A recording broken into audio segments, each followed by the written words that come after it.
আপনি ওই কথাটা নিশ্চয়ই শুনেছেন, যখন ভগবান একটা দরজা বন্ধ করেন তখন অন্যদিকে অনেক দরজা খুলে দেন।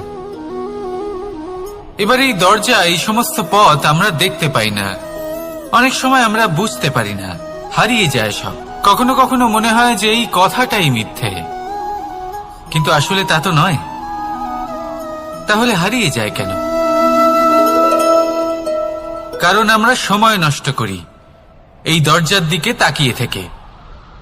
ভাবি এই বুঝি দরজা খুলবে, এবার দরজা খুলবে। অপেক্ষা করতে করতে আমরা অনেক সময় নষ্ট করে ফেলি। এত সময় নষ্ট করি যে আমরা দেখতে পাই না, খুঁজে পাই না সেই সমস্ত দরজা আর পথ যা আমাদের জন্য খোলা রয়েছে। যদি খুঁজেই না পাই তাহলে তা ব্যবহার করব কি করে? মনে রাখুন, ভগবান সব সময় আমাদের সাথে রয়েছেন, আমাদের সাহায্য করছেন। এই পথ সব সময় আছে, সর্বত্র আছে।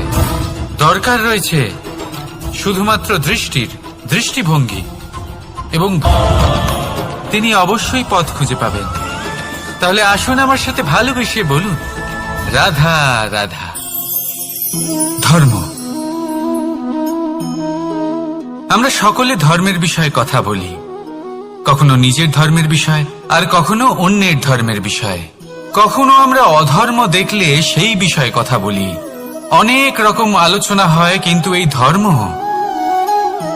ধর্ম আসলে কি, সেটা কি কেউ বোঝে? যদি আমি আপনাকে উত্তর দিই, এই উত্তর সরল। ধর্ম হলো তাই যা মানুষকে অন্য মানুষের সাথে, সমস্ত বিশ্ব সংসারের সাথে আনন্দ সহকারে বাঁচতে শেখায়। সেই জন্য আপনি যদি কখনো কোনো ধর্মীয় স্থানে যান, সেই ধর্মীয় স্থানে গিয়ে আপনার শান্তির অনুভূতি হয়, তাই না? কিন্তু দেখুন, ধর্মের জ্ঞান থাকলেই সেই মানুষ ধর্মের পথে চলতে পারবে এমন কোনো কথা নেই। অনেক সময় সম্পর্কে যখন সংঘর্ষ বেড়ে যায়, তখন ইচ্ছের জন্ম হয়, ক্রোধের জন্ম হয়, অহংকারের জন্ম হয়, আর তারপর বিনাশ হয়ে যায় এই ধর্মের। সেই জন্য দ্বিতীয় সবথেকে গুরুত্বপূর্ণ গুণ যা আমার সারথীর মধ্যে থাকা উচিত, তা হলো ধর্মবীর হওয়া। এবার দেখতে হবে সেটা এই যে কে হবে সেই ব্যক্তি যিনি এই স্বয়ম্বরে নিজের ধর্মে অটল থাকবেন। কারণ সেই ব্যক্তি এই সংসার থেকে সরে এসে ধর্মের পুনঃস্থাপনের এই মহাকার্যে আমার সারথী হতে পারবেন। তাহলে আসুন আমার সাথে ভালোবেসে বলুন, রাধা রাধা। কর্ম, ধর্ম, জ্ঞান, এই 3 স্তরে অনেক মানুষ পৌঁছতে পারেন। অনেকে এই পরীক্ষা দিয়ে তাতে উত্তীর্ণ হয়ে যেতে পারেন, কিন্তু শিখরে পৌঁছে শাসন তিনিই করতে পারেন যার কাছে এই চতুর্থ গুণটিও থাকে, সমর্পণ। অত্যন্ত গুরুত্বপূর্ণ একটা গুণ এটা। এই সমর্পণ আসলে অত্যন্ত গুরুত্বপূর্ণ। পূর্ণ সমর্পণ দরকার নিজের লক্ষ্যের প্রতি, সমর্পণ নিজের কর্তব্যের প্রতি, সমর্পণ নিজের আত্মার থেকে নির্গত স্বরের প্রতি, সমর্পণ নিজের রথীর প্রতি, অর্থাৎ আমার প্রতি। এবার এই পরীক্ষায় অত্যন্ত কঠিন এক বাঁক আসতে চলেছে, যেখানে সারথীকে সমর্পণের নিরিখে পরীক্ষা করা হবে, আর তাতে উত্তীর্ণ হওয়ার পরেই তার হাতে ধর্ম স্থাপনের রথের রাশ তুলে দেওয়া হবে। দেখা যাক কি হয়। ততক্ষণ আপনি প্রসন্ন থাকুন আর আমার সাথে ভালোবেসে বলুন, রাধা রাধা। যখন একজন ভক্ত এবং তার ভগবান এক আকার ধারণ করেন, যখন একজন ভক্ত নিজের ভগবানের প্রতি, নিজের জীবনের লক্ষ্যের প্রতি সম্পূর্ণরূপে সমর্পিত হয়ে যান, তখন জন্মগ্রহণ করে ভক্তি। আর তখন সংসারের সমস্ত আশা তিনি ত্যাগ করতে পারেন। সমস্ত আশা শেষ হতে পারে, কিন্তু মানুষের সঙ্গ ভক্তি কখনো ত্যাগ করে না। যখন ভক্ত ও ভগবান এক আকার ধারণ করেন, এক হয়ে যান, তখন রথী এবং সারথীর মধ্যে কোনো পার্থক্য থাকে না। তারাও এক হয়ে যান। একটাই ব্যক্তিত্ব, একটাই অস্তিত্ব। আর সেই জন্যই কখনো কখনো রথীর আদেশ ছাড়াই সারথী রথ চালিয়ে দেন, আবার কখনো সারথীর পরামর্শ ছাড়াই রথী আক্রমণ করে ফেলেন। এ তো শুধুমাত্র আরও একটা গুণ সেই সারথীর মধ্যে, যিনি ধর্ম স্থাপনার মহান কাজে আমার সারথী হতে চলেছেন। তাহলে আসুন আমার সাথে ভালোবেসে বলুন, রাধা রাধা। ভাগ করে নেওয়া বা বন্টন করা প্রত্যেক মানুষের জীবনে অবশ্যই হয়ে থাকে, আর অনেক সময় এটা জীবনে অতি আবশ্যক হয়ে পড়ে। কিন্তু ভাগ করার মনোকামনা তার থেকেও বেশি গুরুত্বপূর্ণ হলো যে কোন ঘটনার আধারে এই বাটোয়ারা হলো। অনেক সময় এই বাটোয়ারা হলো শান্তির প্রতীক, আবার অনেক সময় এই বাটোয়ারা বিপ্লব ঘটাতে পারে, এমন এক বিপ্লব যা মহাযুদ্ধ ঘটিয়ে দিতে পারে। দেখুন, বাটোয়ারা সম্পত্তির হোক বা হোক ভিক্ষার, শিক্ষা কিন্তু একটাই।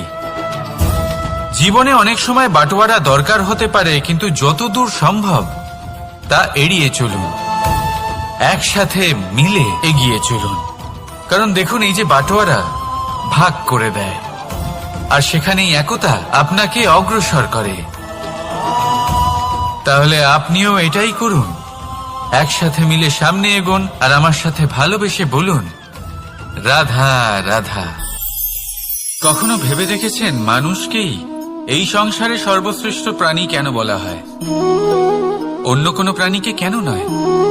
শুধু কি এই জন্যই আমরা চিন্তা করতে পারি, আমাদের কাছে তীক্ষ্ণ বুদ্ধি রয়েছে, কোনো কিছু আবিষ্কার করতে পারি, সেই কারণেই? তা তো অন্য কোনো প্রাণীর কাছেও থাকতে পারে। এমন কিছু পশুও রয়েছে যাদের কাছে তীক্ষ্ণ বুদ্ধি আছে।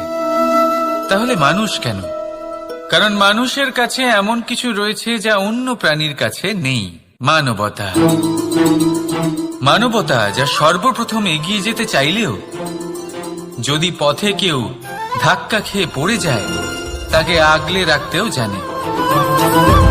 মনে রাখবেন, আপনার সব থেকে বড় পরিচয় আপনার নাম, আপনার সম্পত্তি বা আপনার ধর্ম নয়। আপনার সব থেকে বড় পরিচয় হলো আপনার মানবতা।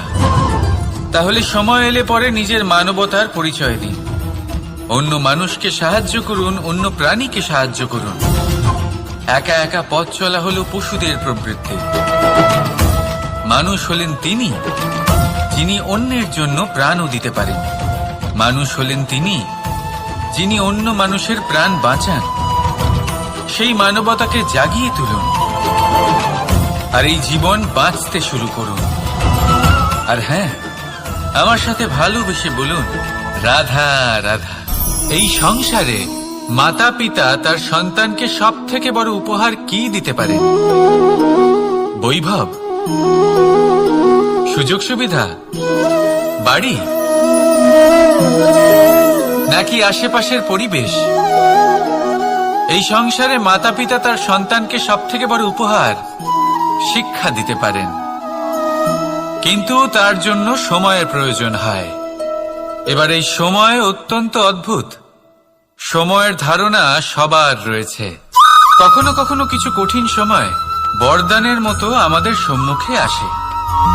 এরকম কোন সমস্যার কথা যদি আমি বলি, যেমন যুদ্ধ, মহামারী, মহা অসুখ, এরকম সময় আমাদের কাছে যথেষ্ট সময় থাকে।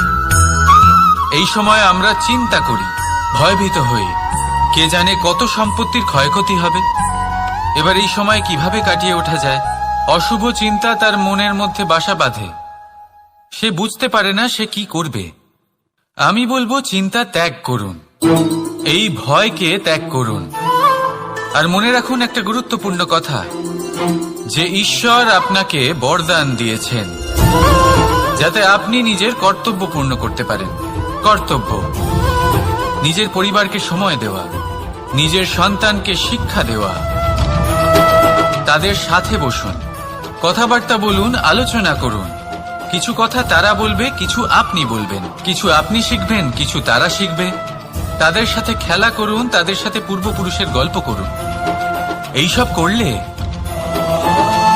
তাতে না শুধু তাদের ভবিষ্যৎ উজ্জ্বল হবে, বরং আপনিও সন্তুষ্টি পাবেন। ভয়ভীত হবেন না।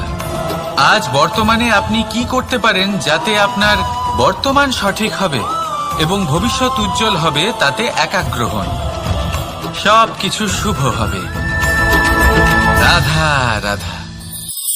সকালে উঠে সবার আগে স্নান করেন কেন? বুঝতেই পারে না।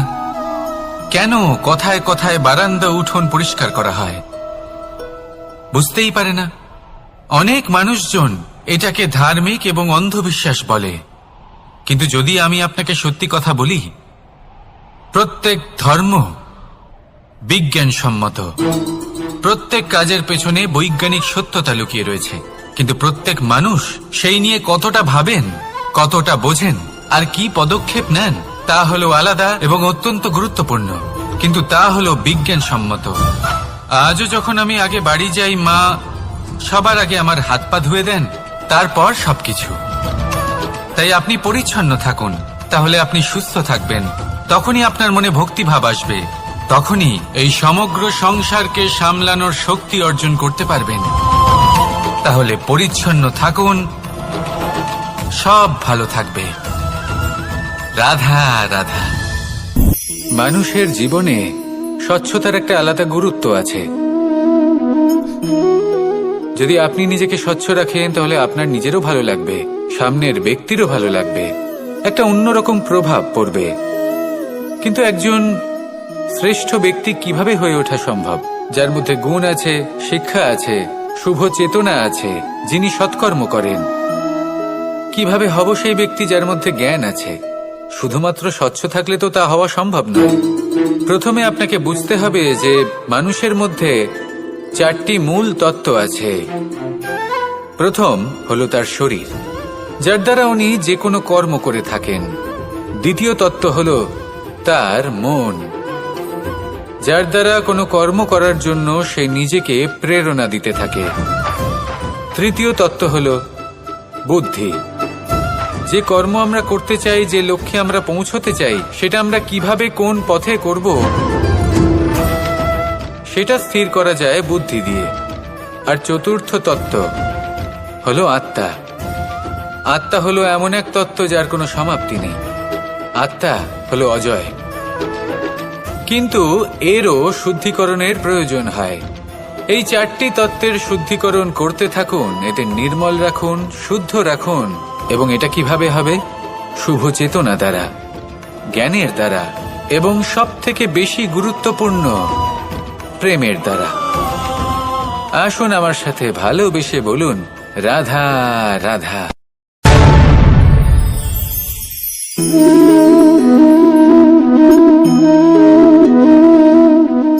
জল এই সংসারের সমস্ত প্রধান তত্ত্বের মধ্যে একটি।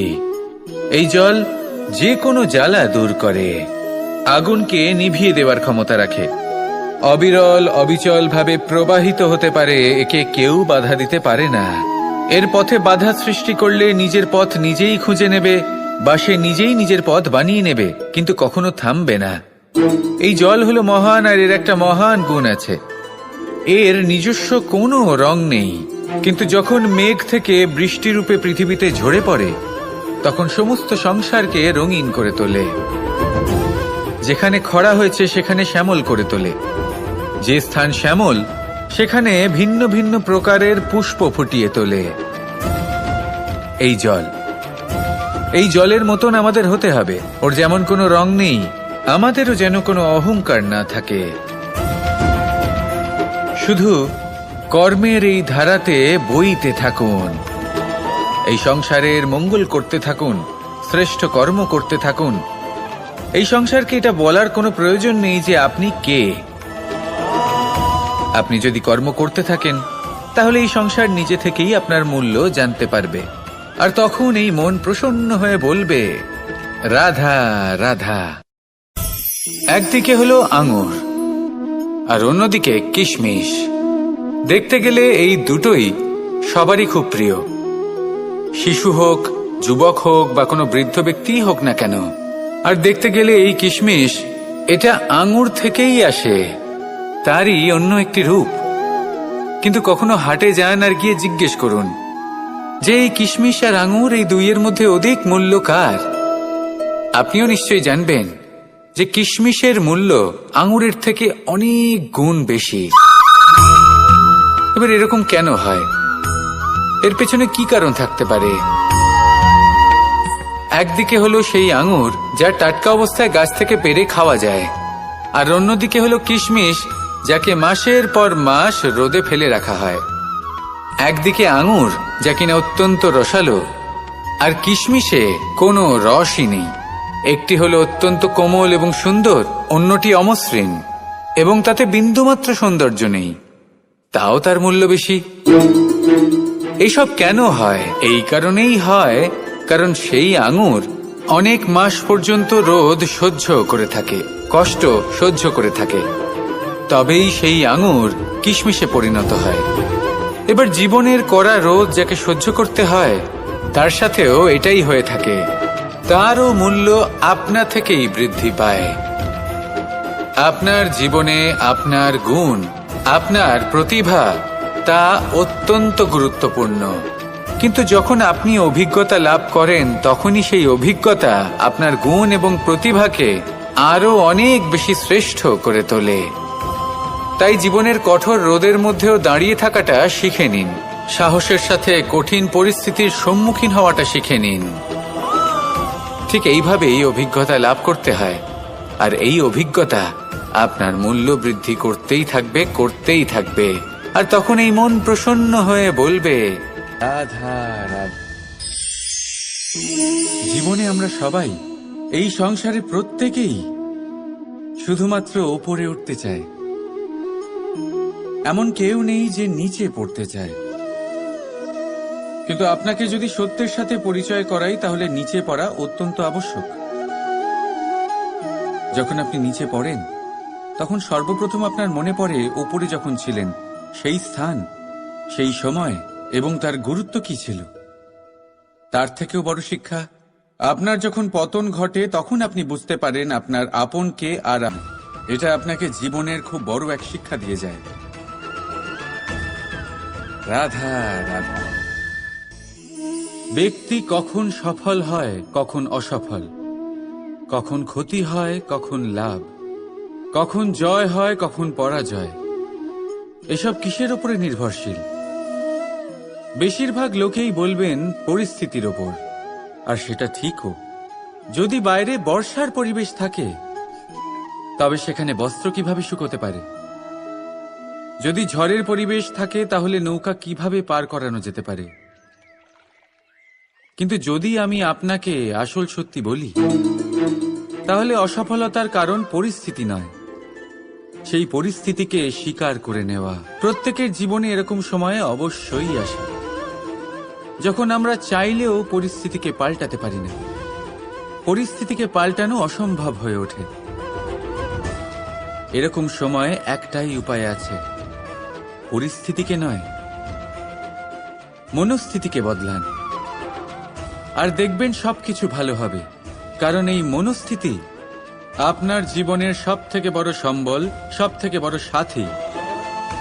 দেখুন, অপবাদ, অসফলতা প্রত্যেকের জীবনের একটা অংশ অবশ্যই, কিন্তু আপনাকে নিরন্তর চেষ্টা করে যেতে হবে, পুনরায় ঘুরে দাঁড়িয়ে এগিয়ে যেতে হবে, তবেই সফলতা আসবে। যদি এতই সহজ হতো সফল হওয়া, তাহলে সবাই সফল হতো, তাই তো? রাধা রাধা।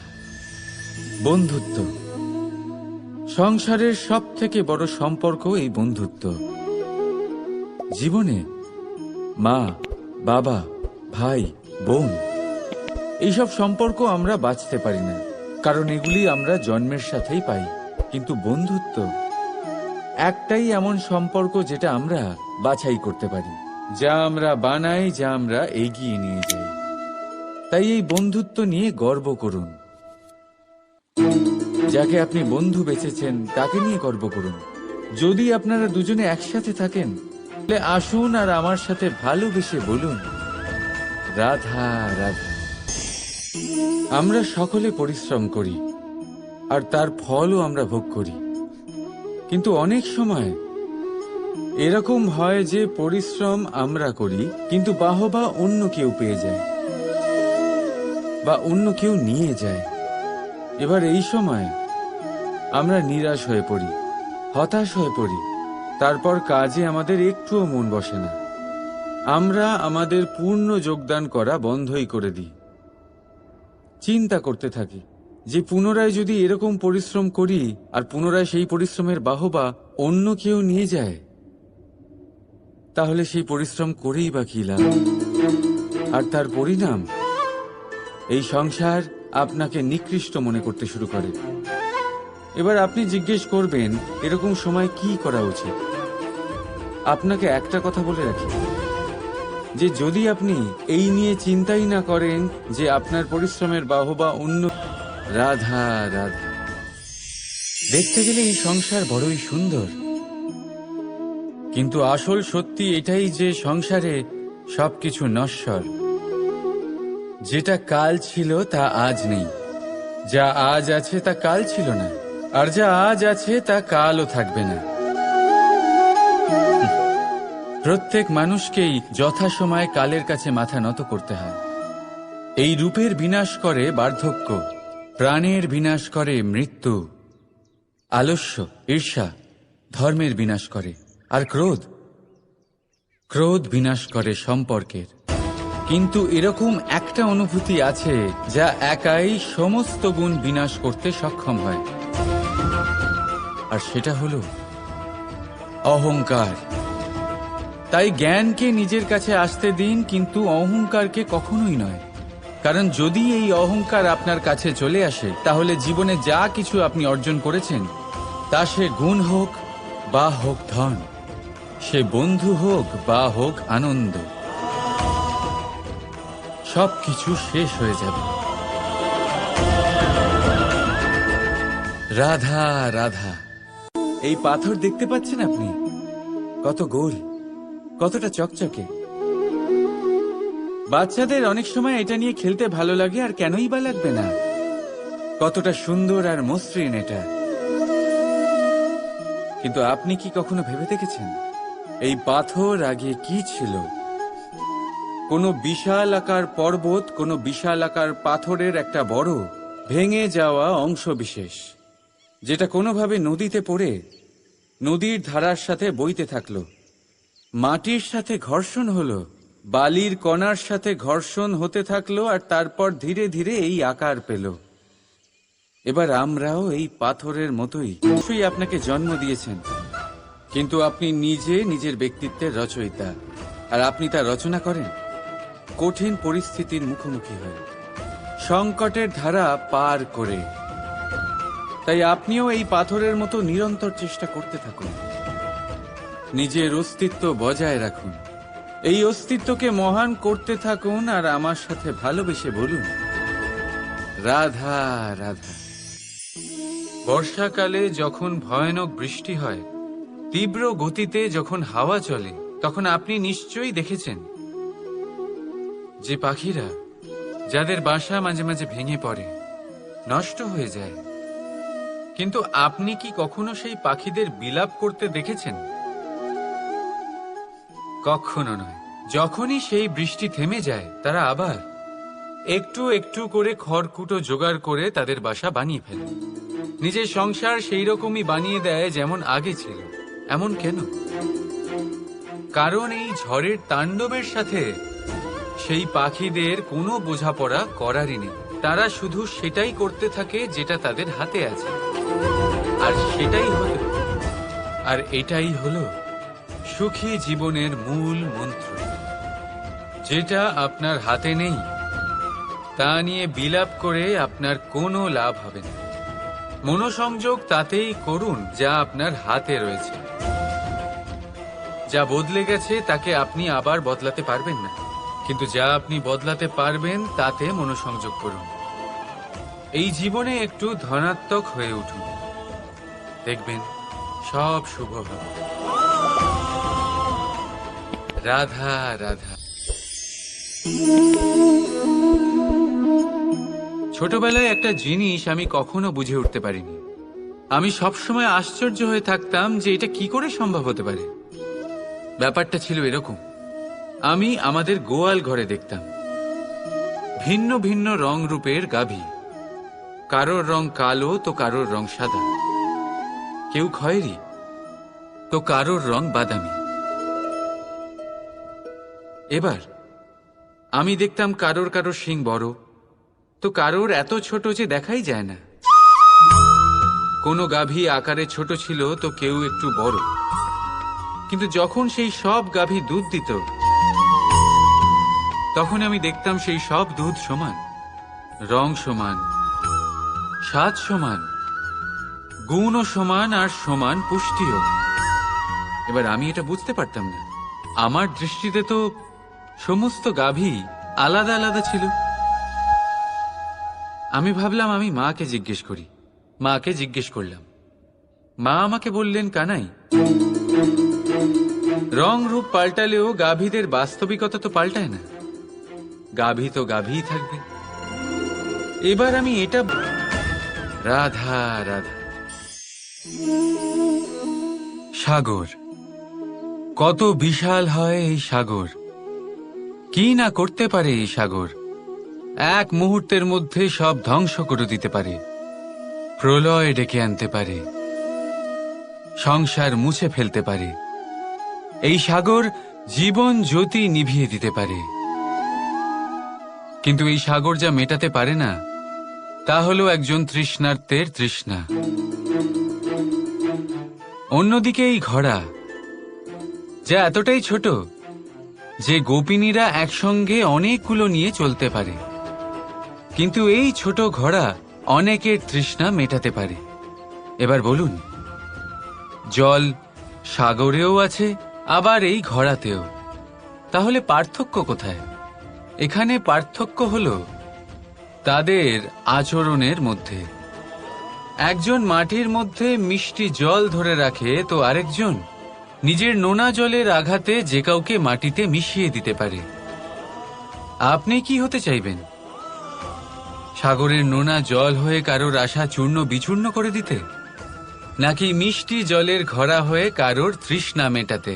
সিদ্ধান্ত আপনার। রাধা রাধা।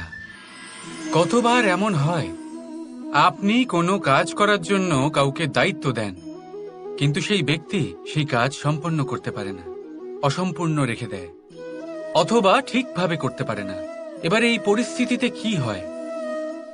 আপনি ক্রুদ্ধ হয়ে যান, তার উপরে আপনি রেগে যান, তাকে তিরস্কার করেন, আর তারপরে সেই কাজ সম্পন্ন করতে আপনি নিজেকেই নিযুক্ত করেন, আর শেষ পর্যন্ত সেই কাজ সম্পন্ন হয়েই যায়। এবার এই বিষয়ে সমস্যা সেই ব্যক্তির চেষ্টায় নয়, সমস্যা আপনি যে সেই ব্যক্তিকে ভরসা করলেন তার ছিল। আমরা অন্যের প্রতি ভরসা করাকে প্রথম পদক্ষেপ বানিয়ে নিই, আর নিজের উপরে বিশ্বাসকে শেষ সম্বল। কিন্তু তার বদলে এটাই হওয়া উচিত যে নিজের উপরে ভরসাকে আমরা প্রথম পদক্ষেপ বানাই, তাকে নিজের সহায় মানতে হবে। যদি আপনি এমন করেন তাহলে পরিণাম আরো সুখকর, আরো আনন্দদায়ক হবে। তাই মনে রাখবেন, এই সংসারে আপনার সব থেকে বড় ভরসা আর কেউ নেই। এই সংসারে আপনার সব থেকে বড় রক্ষাকর্তা আর কেউ নেই, বরং আপনি নিজেই। রাধা রাধা।